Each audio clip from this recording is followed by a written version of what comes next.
Well, thank you so much, Sarah, for this very nice introduction. And yeah, actually, it's my honor to have received this prize. And yeah, seriously, I'm going to use it for my research, which I think is going to be very important. At that stage of my career, it's very important to use any type of source of funding to further keep going ahead. And I hope I can show you today how we develop this culture system, starting from the basic knowledge of what is the characteristic of a stem cell and where the stem cells are in the liver. And in order to do that, I have several slide introductions and then introductory slides, and after that, I will have a very deep into my science. I have a very basic research lab, and I know most of you are clinical, so I've tried to make this very accessible for a clinical audience. But I will be happy to discuss later if there is any questions. So one of the main questions I have, and I had in the past and I still have in my lab, is how can we generate organs in a dish? And if we manage to generate organs or functional tissue in a dish, what can we use it for? And there has been, in the last 5 years, there has been a huge advance on the field.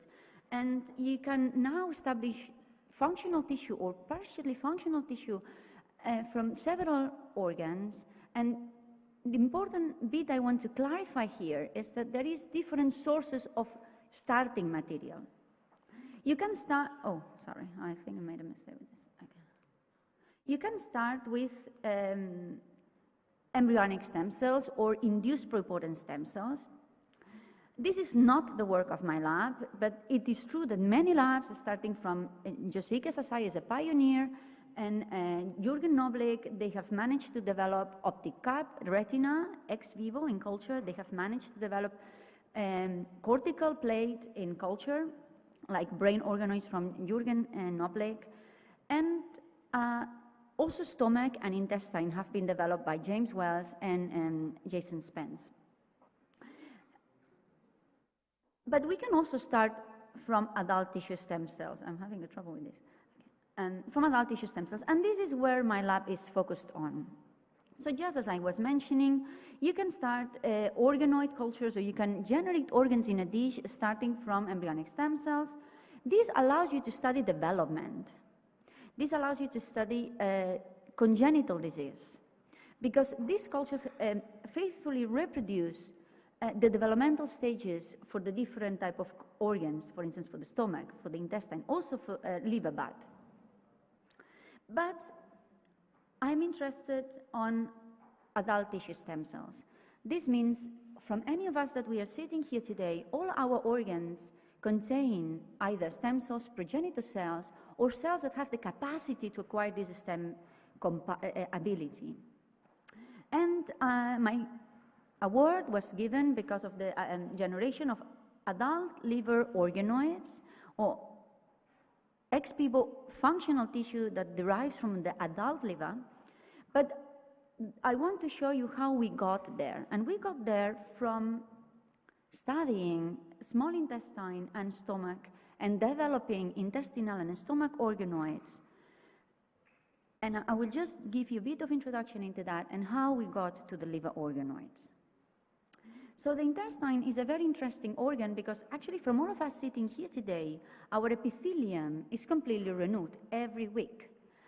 And this is because at the very bottom of the intestinal crypt, it was very well known even from the end of the 19th century that there was at the very bottom of the intestinal crypt a huge proliferative compartment.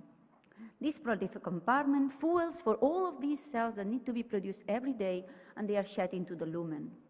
And they knew a stem cell must be there, but they didn't know where this stem cell is. And actually my former mentor and my former lab, Hans Clevers and Nick Barker, they identify just by chance working on a Wnt pathway, which is very important for driving stemness, for driving proliferation in the intestine and other organs. Just by chance they found that this molecule called Algae R5 is a surface marker, and for you it's not important, it's just a marker of this interesting population at the very bottom of the intestinal crypt, which is called the crypt-based columnar cell. And what they found is that this marker was marking exclusively this population. So when you mark exclusively a population, then you can ask a lot of questions about what is this population. And it was postulated in the literature that this might be stem cells in the intestinal epithelium. And then using a strategy that is called lineage tracing that actually Nick Barker developed for these experiments and now is a classical gold standard method for the stem cell field, Nick Barker, using mouse genetics, what he did was he labeled the Algae R5 positive population of the intestinal crypt, and because this is a permanent labeling onto the intestinal epithelium, when a cell divides, because it's permanently labeled, if it gives a daughter cell, this daughter cell is also going to be labeled. And that's exactly what the video is showing. If this daughter cell, that is, if a cell is labeled permanently and then it divides, it gives a daughter cell that is also labeled. In that case, it was a blue labeling. You can do it with red, you can do it with green. If this cell keeps dividing, then it generates a complete entire crypt villus unit that is completely blue, containing goblet cells, enterocytes, all the differentiated epithelium. And what makes a stem cell is to follow two criteria. You have to self-renew, so make yourself and make daughter cells. And also you have to be able to generate daughter cells that differentiate into the tissue. So if you self-renew and you differentiate, this is a classical definition for a stem cell. So Nick Barker, and this is the real data of the experiment, Nick Barker, using this mouse genetic approach that I'm happy to discuss later, he proved that intestinal stem cells at the very bottom of the intestinal crypt, they proliferate and they differentiate into the cell types present in the intestinal epithelium. They generate enterocytes, they generate goblet cells, they generate enteroendocrine cells. And they do that for the whole lifespan of a mouse. So they fulfill the two criteria. They self-renew, but they also differentiate. So they are true stem cells in the gut. So then now my former lab had a way to identify a population that in vivo proliferates and differentiates. So they asked the question, Toshi Sato, following this experiment, asked the question, if we take this cell that proliferates in vivo, can we keep it proliferating ex vivo in culture? And if so, will it behave like a stem cell? Will it still self-renew? Will it still differentiate? So he took one of these cells, put it in culture, and combined it with a scaffold, a 3 extracellular matrix that give the external cues for polarity to the cell. So now the cell knew where it was up and what it was down, what was apical and what was basal. But on top of that, it gives the growth factors that the epithelium has. It has Wnt signaling, it has BMP inhibition, it has EGF. That's not important at the moment. The important thing is that this was mimicking the needs. This was mimicking what the epithelium every day receives from the mesenchyme in our body. When you do that, a cell starts proliferating very quickly. One day after putting the cells in culture, they have already divided, and they will keep dividing and generating what it looks like a chaotic structure. But actually, this is not chaotic at all. It's very well organized.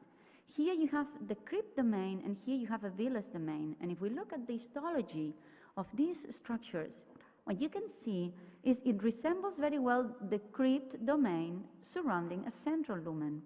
When you look at what are they expressing, what are these cells, you can find, indeed, all the different differentiated cell types in these, what we call intestinal organoids. So now we had a cell in vivo, it proliferates and differentiates. Now we had a culture system that in vitro did exactly the same thing and generated the same population of cells that are present in the intestinal epithelium. So when I joined the lab, my main question was, can we identify stem cells in other organs? Because the intestinal epithelium it was very well known, it had to have stem cells, and my former lab had already described there were stem cells. Then we asked the question, do we found stem cells in other organs? And a very quick organ to look for was the stomach. And the reason is because, as you can see, the stomach epithelium, it looks very much like the intestinal epithelium.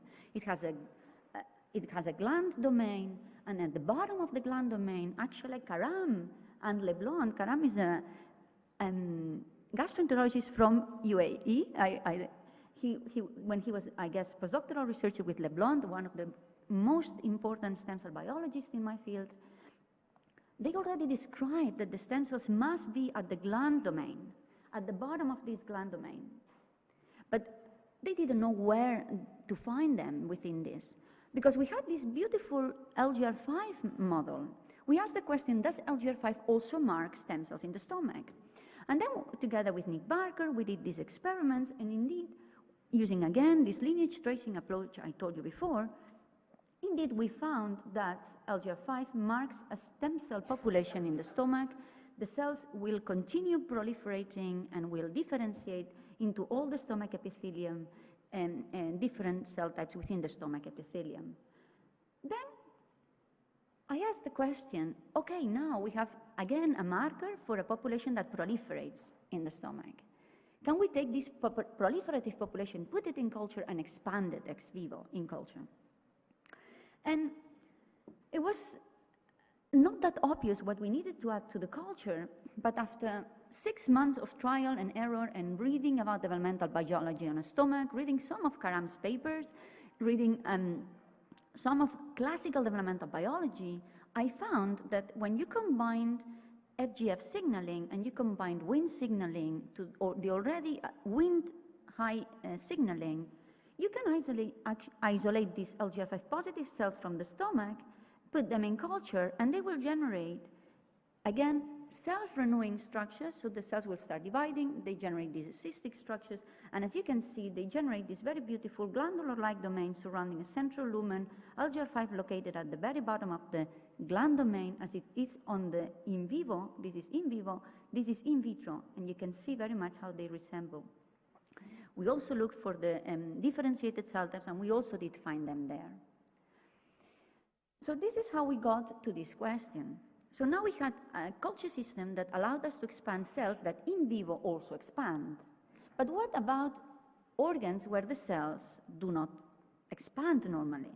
So the majority of the organs in our body, except the skin, the stomach, and the intestine, actually they are not proliferating. If we think on the lungs, if we think on the kidney, if we think on the liver and the pancreas, they do not proliferate in normal scenario. But we wanted to ask the question whether we could activate this proliferation ex vivo, whether we could mimic these organs ex vivo in culture. And for that, we turned to the liver, and this is where my talk really goes deep into, because actually, for those of you that, you're all gastroenterologists most likely, so you probably know this much better than myself, but if we just look at the liver from the epithelial counterpart, the cells that are epithelial on the liver, these are hepatocytes and the ductal cells, or also known cholangiocytes in green. The hepatocytes, which are in red, they are the truly functional cells in the liver. They will produce albumin, they will detoxify from enzymes, they will produce glycogen, they will be important in glucose metabolism. And the green cells, the cholangiocytes or ductal cells, they are mainly forming this ductal tree that we see in the picture that actually helps draining all the bile acid produced by the hepatocytes into the duodenum. And there have been a lot of controversy whether there is a true stem cell, a facultative stem cell, but actually the liver doesn't proliferate when you don't induce any damage. But it was very interesting to me because the liver is an organ that if you induce damage, it will very quickly start proliferating and will induce this proliferative response. And actually this is just to show you that the liver is very plastic. Actually, from all vertebrates that have been studied from zebrafish to humans, when you perform partial hepatectomy, so when you literally chop part of the liver, the remaining liver is a healthy liver, and this healthy liver will proliferate and become bigger and compensate for the loss of volume. This is what we call adult proliferation. Adult hepatocytes, adult ductal cells proliferate to compensate for the loss of volume. But usually in normal patients, we don't chop livers.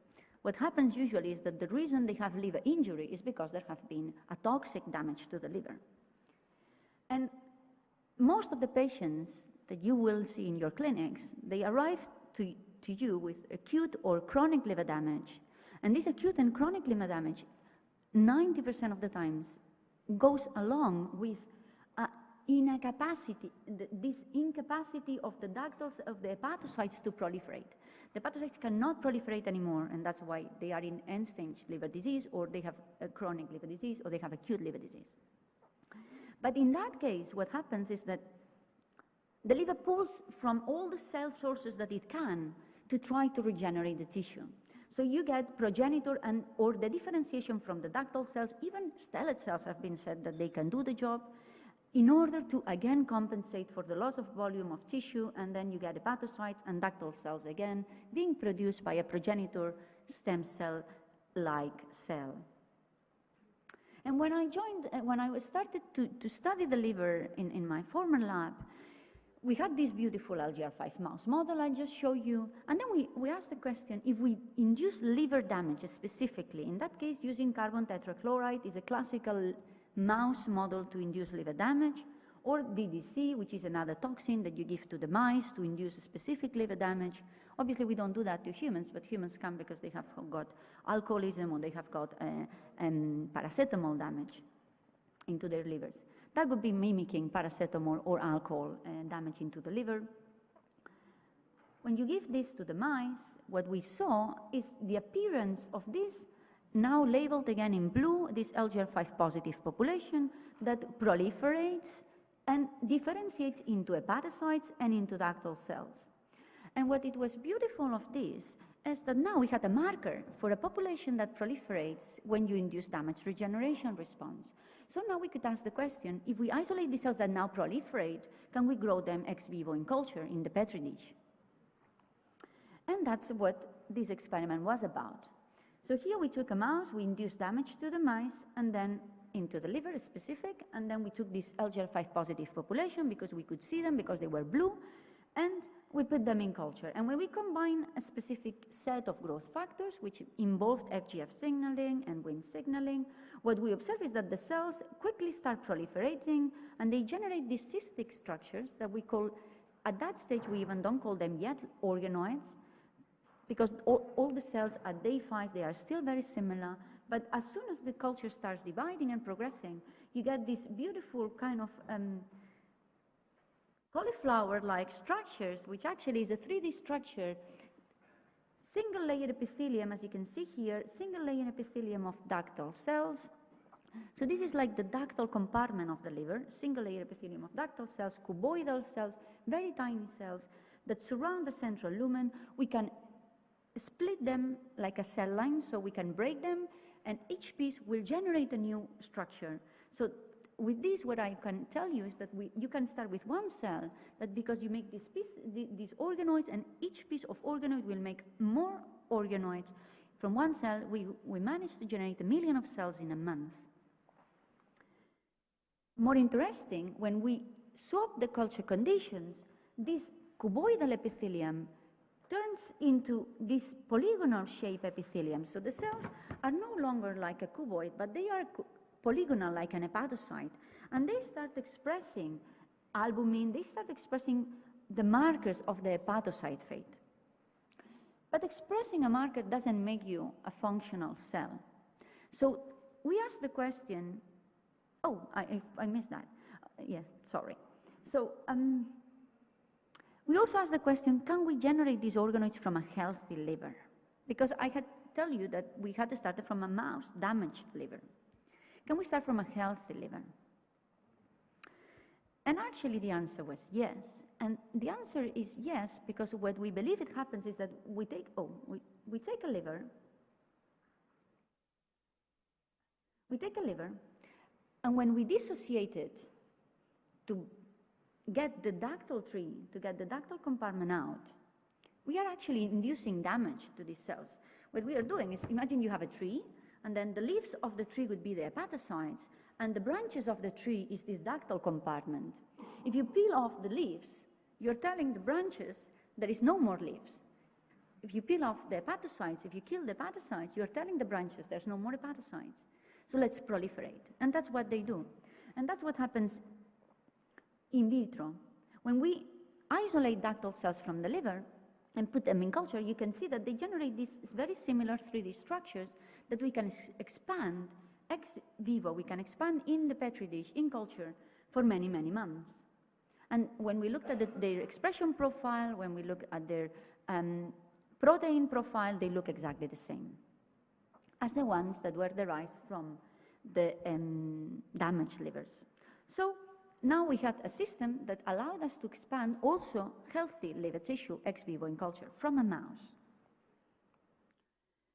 But as I said, these are ductal-like cells. We can switch them into hepatocytes if we change the media condition. But are these hepatocytes functional in vitro, in the Petri dish? So we performed a series of experiments to prove or disprove whether that was correct. And what we saw is that actually some of them, so the hepatocytes, when you have them in DM is what we call the differentiation medium, the media that has hepatocyte fate. They start accumulating glycogen. In differentiation, they express albumin, secrete albumin into the medium, not as well as hepatocytes, as fresh isolated hepatocytes, because not all the cells acquire the hepatocyte fate. But they do much better than the classical cell lines like HepG2 cells. For instance, also they do much better than the cytochrome, for cytochrome activity. Differentiated organoids have much more cytochrome activity than HepG2 cells. And they also uptake LDL. So, because we wanted to prove whether these cells can fully maturate, can really become full mature hepatocytes, we did this transplantation assay. This is a classical gold standard assay in the stem cell field. You transplant your cells and you ask the question, can they fully differentiate? And then here what we did, this transplantation assay, we did it in collaboration with Marcus Grompe and Craig Dorrell in Oregon, Portland, Oregon. And we did it with them because they have this very beautiful mouse model. For the hepatologists on the audience, they will probably know very well, tyrosinemia type 1 is a human disease caused by mutations in FAH, this enzyme that is critical for the tyrosine pathway. Babies that are born with FAH actually is tested, at least in Europe, is tested on newborns for mutations in this gene, because if they don't have this gene, they die postnatally. The same happens to the mice. The mice die postnatally by liver failure because they accumulate these metabolites into the hepatocytes and they kill the hepatocytes. But there is a treatment for these patients as well as for the mice. It's not perfect treatment, but because at the end they acquire tumors, but it allows the mouse as well as the patients to survive longer. So the mice survive for up to 9 months, and by giving them this NTBC drug. So if you give NTBC drug to the mice survive. If you remove the drug, the mice die. So we had a conditional system where if you have the drug, the mice are happy. If you remove the drug, the mice die. So we asked the question, what if we remove the drug, but we transplant our cells?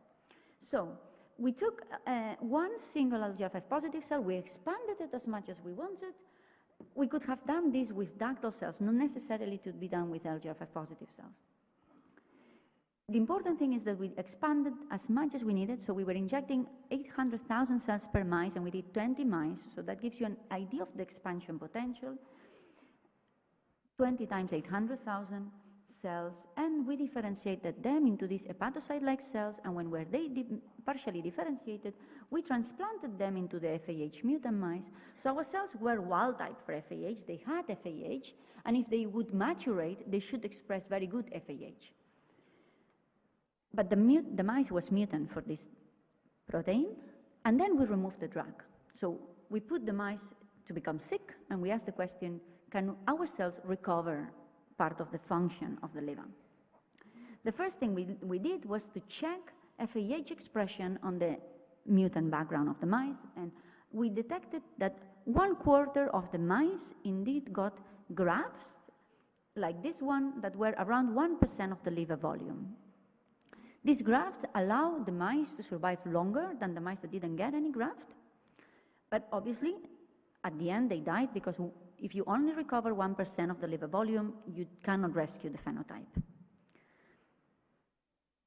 But what it was telling us is that when you put the cells in the right environment, in the liver environment, which is the proper environment for these cells, they fully maturate. They start expressing all the markers as a mature hepatocyte. So the question came, can we transfer this technology to the human setting? Can we transfer this organoid culture system to humans? So, and it took me a while to identify the right culture conditions, because obviously humans are not mice, and the same has been seen in embryonic stem cells in all the fields. When you want to transfer from mouse to human, there is a lot of similarities, but it's not the same. And I had to improve the culture conditions again. And we find that when you inhibit TGF-beta signaling, this was published, so you can find it there, by giving a TGF-beta inhibitor, and when you give cyclic IMP activation, the cultures can expand for passages in weeks in culture. You can see it here. There's a serial expansion of human tissue ex vivo. The way we did the experiment, if I remind you, is we were very lucky to have a collaboration with a transplant surgeon in the Netherlands, that was done in the Netherlands, where he gave us a biopsy, like 1 cubic centimeter, so you can imagine it's half of your nail. We got this very tiny biopsy, then we dissociated it and put it in culture, and we asked the question, can we make organoids? Can we generate this tissue and expand it ex vivo in culture? And as you've already seen before, the answer was yes. So, oh, it's not working. Oh, I think it's not working. Ah, yes. Indeed, they serially expand exponentially. So from one well of the plate, we generate 4 wells every week, and so on and so on and so on. And we've done that for more than 20 weeks, so half a year. But it was very important to prove that these cells are not transformed. Because obviously, something that proliferates from a tissue that is not proliferating always causes this question whether are these cells maybe transformed? I mean, maybe you're growing a tumor cell, maybe these cells are aberrant. This is actually how cancer cells have been established. 2D cancer cells, the way you establish a cancer cell line is literally by transforming the cells and allowing the cells to proliferate ex vivo. But we don't do that. We just take a biopsy, put it in culture, and give growth factors. So we don't touch the cells. But they could still be transformed. So we performed an experiment that is deep molecular biology, and I'm going to try to go through it in detail, because it was very important for me to know whether they are or not transformed, because if they are transformed, then they are useless. We cannot use them for anything, not even for disease modeling. Never to put them in a patient. The experiment was the following. Every time we got 2 donors, we took a biopsy, this very tiny biopsy of this donor. We even make it even smaller in 4 pieces. 1 piece was for histology, to prove that it was coming from a donor, a healthy tissue. 1 piece went for RNA. 1 piece went for whole genome sequencing, and 1 piece we put it in culture. And then we expanded very little for less than a week, and then we clone it at a single cell. We split it, and we put 1 cell in 1 well to each cell generate an organoid. Not every cell generates an organoid, because not every cell is a stem cell or progenitor cell, but the efficiency is around the 2%, so 2% of the cells generated clonal organoids. So we had a clonal culture. It started from 1 cell. When this cell divides, it gives to each progeny its genome, and it's going to be the same genome. They are going to be clones, because it's coming from 1 cell. So when we had enough material, we expanded these clones to get enough material to do whole genome sequencing, and we kept these clones for 3 months more in culture, which at the end it became 5 months. And again, we subclone it, 3 subclones per clone, and then we again collected material for whole genome sequencing, and we asked the question, do the subclones acquire mutations compared to the clone? This would be the acquisition of mutations after long-term culture. And the answer was there were no mutations found in coding regions in none of the subclones per clone per donor. That was very surprising, because obviously they do get mutations in non-coding regions. But in coding regions, they didn't get any base substitution. We only found 1 base substitution that was actually a synonymous mutation, which it means that there was no change on the protein level.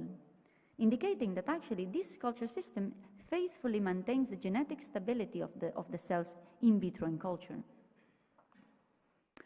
So then we ask the question, now we know they are genetically stable, can they differentiate into hepatocyte-like cells also in vitro in culture?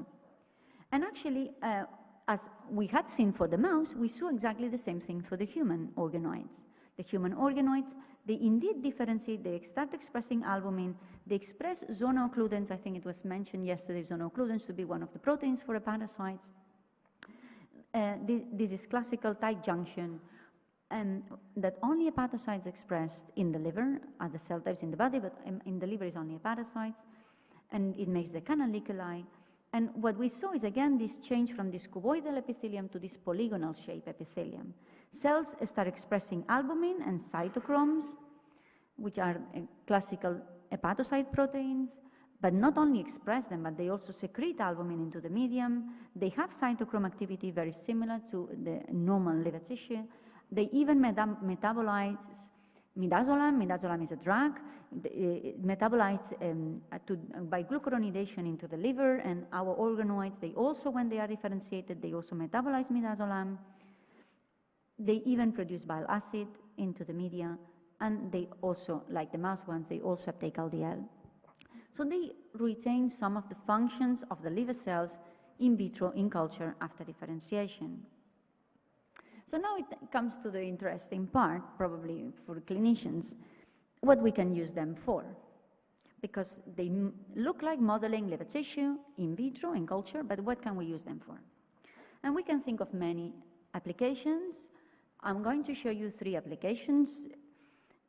2 that are, we can use them to model liver monogenic diseases, or at least the epithelial counterpart of the liver monogenic disease. This is going to be for alpha-1 antitrypsin deficiency and Alagille syndrome. Alpha-1 antitrypsin deficiency is a disease, so these are rare diseases, but the patients that have these diseases are extremely sick. Actually, again, alpha-1 antitrypsin deficiency is a disease that is tested in newborns, and if they are deficient in alpha-1 antitrypsin, they have a very poor prognosis. Some patients can have milder phenotypes and they can become older, but the patients always have the same appearance to the clinic. And the problem is not in the liver, the problem is in the lung. What happens is that alpha-1 antitrypsin is a protein that is produced in the hepatocytes, but it does its function not in the liver but on the lungs. It's produced in the hepatocytes, is released into the bloodstream, it goes into the lungs, and it prevents our lungs to be digested from the neutrophils. But if you're deficient on this protein, what happens is that your liver does not produce alpha-1 antitrypsin. It's not a full knockout. What happens is that it is a point mutation on the protein, and the protein changes its conformational shape, and then it precipitates. And we can see it very nicely in the patient. This is a patient, or one of the patients that we got, and you can see these brown precipitates of the protein into the hepatocytes. Because the protein is precipitated into the hepatocytes, it causes 2 things. One is that it cannot be secreted into the bloodstream, so it cannot go into the lungs, and it cannot do its function. So the patient appears with emphysema, lung emphysema, because the lungs are being digested because they are lacking this protein. And the second problem is that because of the precipitate into the hepatocytes, the protein causes hepatocyte death. So at the end, the patients also have a liver problem as a consequence of the protein being precipitated.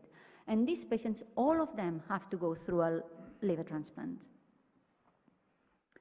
The protein is recombinant, but it, as far as I know, is extremely expensive. So most of the patients, at least as far as I know, they have to undergo liver transplant. And as you can see here, we got 3 of these patients, alpha-1 antitrypsin deficiency patients, and we also had our donors, and our donors don't have any of these precipitates in their hepatocytes. So we got biopsies from these alpha-1 antitrypsin deficiency patients. We put them in culture, and we asked the question, first, can we grow them? The answer was yes, and the reason we can grow these very, very sick livers, because I can tell you when I saw the biopsy, we have them in a special medium, and the media was completely yellow of the huge cholestasis that these patients have. So I thought this is never going to work. But actually it did work because indeed we grow them from progenitor cells. And the progenitor cells are still okay in these livers. The problem is on the hepatocytes. So we could expand them, and then we differentiated them into hepatocytes, and we start asking the question, do they behave like the hepatocytes of the patient? And indeed they do, because as you can see, donor-derived organoids, they produce alpha-1 antitrypsin into the media, they secrete alpha-1 antitrypsin, as hepatocytes would do. The organoids from the patients, 1, 2, and 3, patients number 1, 2, and 3, none of them could secrete alpha-1 antitrypsin into the media of the cultures.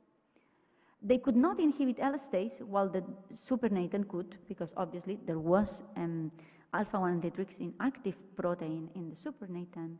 And more important, when we look at the histology of these organoids, because these are 3D structures, so we can do almost any technique that you can think of. We can do Western blot, we can do immunohistochemistry, we can do biochemistry. The donors, they had secreted the protein in the media, so it was not there. But the patient-derived organoids, they had the protein very much precipitated into the cells. And clearly, because it was not in the supernatant. And so that was telling us that for this disease, we can mimic the epithelial counterpart. Obviously, we cannot mimic the inflammation. We cannot mimic the fibrosis. We cannot mimic these secondary effects of the disease, but we can mimic the epithelial counterpart of the disease.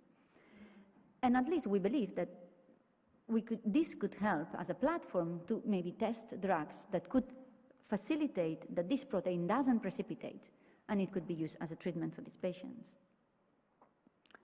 The second disease I'm going to talk to you today is a monogenic disease called Alagille syndrome that actually yesterday Richard Thompson introduced very nicely. Alagille syndrome is a disease of the ductal tree. So alpha-1 antitrypsin deficiency was a disease of the hepatocytes, but Alagille syndrome is a disease of the ductal tree, which for us was more tricky because what happens is that our cultures start from the ductal cells. And the reason Alagille syndrome is a disease that is not a point mutation in a gene, but it could be many mutations in many genes, as yesterday Richard explained, mainly JAK1, but also Notch2. And what it happens is that these patients have many types they appear to the clinic with biliary atresia, they appear with cholestasis, but they also appear with problems in the vasculature, because the ductal tree is not properly formed during development.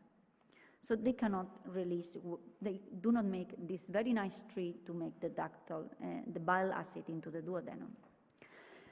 We got this patient and we put it in culture, and it was a bit more tricky to grow. We had to change a bit the culture conditions. We had to add JAK1 into the medium, but we could grow them. And actually we could see that, yes, they could grow normally. But when we make them differentiate into the ductal fate, when we make them more ductal, what we started to see, and here we are looking at caspase-3. Caspase-3 is a marker of dead cells, while a donor organoid will make this beautiful ductal structure with, in green, the ductal cells polarized, surrounding a central lumen. The patient with Alagille syndrome generated organoids that were the ductal cells starting to go into the central of the lumen, dying. They were positive for caspase-3. Indicating that actually we were kind of mimicking the ductal phenotype of this disease. And actually, I must say that this is the only model at present for Alagille syndrome. Patients with Alagille syndrome are very rare, and they don't have any ex vivo model up to now. Now they can use this maybe to try to identify potential treatments. And in the last 2 minutes of my talk, I'm going to show you some unpublished data from my lab, how we are trying to move this forward, and where I think the award is going to be very helpful, actually. And it's because we are going to try not to go for monogenic disease, where there is a clear mutation in a specific gene, but we are also going to try to use these organoids to model more complex genetic diseases, like liver cancer. And probably I don't have to explain to this audience that liver cancer can be divided into, it's a big entity with two very big entities inside. You have cholangiocarcinoma and you have hepatocellular carcinoma. And they are like black and white. They don't look alike, and probably there is like two very different types of tumors, also with different mutations. In my lab, Laura brought here, a postdoc in my lab, together with me, we decided to take the enterprise to try to model liver cancer, despite it is very difficult. And we had a very good collaboration in Addenbrooke's Hospital in the UK, in Cambridge, where we got patients that had hepatocellular carcinoma. You can see that this is a normal healthy liver, hepatocytes, ductal cells here, very beautiful epithelium. Now, hepatocellular carcinoma, everything looks messed up. They make this kind of, it's called pseudoglandular domains. I learned that from the pathologist. Like the cells are making a gland inside of the tissue. This is a combined type of tumor, which is becoming much more common than what it was thought. It shares features between hepatocellular carcinoma in here and cholangiocarcinoma here. And as you can see, cholangiocarcinoma is mainly a disease of the ductal tree. And it has a lot of stroma. There is no hepatocytes left. The tissue is almost scarred and only these ductal proliferative cells. We took these cells in culture, and as you can see, the donor organoids generate these cystic structures I've been showing you through the whole presentation. But hepatocellular carcinoma organoids, they are very different. I hope you can appreciate the difference, because to me it's very obvious. They make this solid structure. The combined in the middle, they look something in between the hepatocellular carcinoma and the cholangiocarcinoma, which was also not looking much alike like the donor. But when we look at the histology of these guys, the histology of these organoids, we see that the donor makes a single layer epithelium of ductal cells, because these are in expansion. We are not differentiating them into hepatocytes, but these hepatocellular carcinoma organoids, they make this solid structure. The same is for the combined, but they don't have the pseudoglandular domain, and the difference much more from the cholangiocarcinoma organoids that make these glandular domains.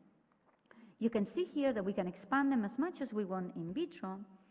And what we've done recently was to take these tumor organoids, we don't call them organoids anymore, we call them tumor organoids or tumoroids, and compare them, transplant them into the kidney capsule of a mouse, and ask the question, do they make a tumor tissue in vivo?